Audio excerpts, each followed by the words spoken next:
சின்ன திரையில தொகுப்பாணியா அறிமுகமாகி இப்போ பல சீரியல்ல கலக்கிட்டு வருபவங்க தான் நடிகை அகிலா. அவங்க கர்ப்பமா இருந்த நிலையில அவங்களுக்கு குழந்தை பிறந்திருக்காங்க. அதை அவங்களுடைய இன்ஸ்டாகிராம் பேஜ்ல ஷேர் பண்ணியிருக்காங்க. அண்ட் ரீசெண்டா கூட அடிக்கடி தனக்கு வளைகாப்பு நடப்பதாகவும் இதனால தானும் தன்னுடைய குழந்தையும் மகிழ்ச்சியா இருப்பதாகவும் சொல்லியிருந்தாங்க. அது மட்டும் இல்லாம எனக்கு 27 வயதுல ஒரு மகள் இருப்பதாகவும் அவங்க தான் மலர் சீரியலுடைய ஹீரோயின்னு சொல்லியிருந்தாங்க. இளம் வயதிலேயே சின்ன திரை நிகழ்ச்சியில தொகுப்பாணியா அறிமுகமானவங்க தான் அகிலா. இதை தொடர்ந்து அவங்களுடைய திறமைக்காக பல சீரியல்ல வாய்ப்பு கிடைச்சது. முதல் முறையா நடிகை ராதிகாவுடைய செல்வி சீரியல்ல அறிமுகமானாங்க. அதுக்கப்புறமா முள்ளும் மலரும், அபூர்வ ராகங்கள், ரோஜா கூட்டம், கோலங்கள், சக்தி, அழகுன்னு இப்ப பல சீரியல் நடிச்சிட்டு வராங்க. இந்நிலைதான் கர்ப்பமா இருப்பதாகவும் தன்னுடைய குடும்பம் குறித்த சில விஷயங்களை பொதுவெளியில முதல் முறையா ஷேர் பண்ணியிருந்தாங்க அகிலா. 22 வயசுல தான் நான் டிவியில அறிமுகமானேன். அப்போ சீரியல் தொகுப்பானின்னு ரொம்பவே பிஸியா இருந்தேன். ஆனா குழந்தை பெற்றணுங்கிறது தான் என்னுடைய கனவாவே இருந்துச்சு.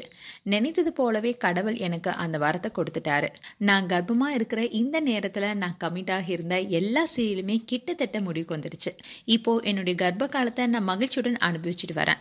என்னை விட என்னை சுத்தி இருக்கிற என்னுடைய நண்பர்கள் தான் ரொம்பவே மகிழ்ச்சியா இருக்காங்க. ஒருத்தர் கர்ப்பமா இருந்தா ஒரு முறை தான் அவங்களுக்கு வளைகாப்பு நடக்கும். ஆனா எனக்கு ஒவ்வொரு நாளுமே வளைகாப்பு நடக்குது.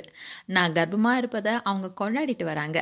இதனால நானும் என்னுடைய வயிற்றுல இருக்க குழந்தையும் ரொம்பவே மகிழ்ச்சியா இருக்கும். அபியும் நானும் சீரியல் நடித்த முகிலின் உடைய அம்மா என்னுடைய வீட்டுக்கு வந்து வகை வகையா சாதம் செஞ்சு கொடுத்து நலுங்க வச்சு வளைகாப்பு நடத்தினாங்க. அது மட்டும் இல்லாம 27 வயசுல ஒரு பொண்ணு இருக்கா. அவ பேர் தான் அஸ்வதி. மலர் சீரியலுடைய ஹீரோயின் அவ தான். என் வயிற்றுல பிறக்காத முதல் மகளா அவ தான் இருக்கா. அஸ்வதியும் அவருடைய நண்பர்களும் சேர்ந்து எனக்கு வளைகாப்பு நடத்தினாங்க. அதோட ரொம்பவே மகிழ்ச்சியா பல விஷயங்கள் குறித்து இன்டர்வியூல பேசியிருந்தாங்க. இந்நிலைதான் அகிலாவுக்கு பெண் குழந்தை பிறந்திருப்பதாகவும் அஸ்வதி கூட எடுத்துக்கிட்ட போட்டோவை ஷேர் பண்ணி தங்கச்சி பாப்பான்னு மகிழ்ச்சியுடன் ஷேர் பண்ணியிருக்காங்க அகிலா. இதை பார்த்த ஃபேன்ஸ் எல்லாருமே அவங்களுக்கு வாழ்த்துக்கள் சொல்லிட்டு வராங்க.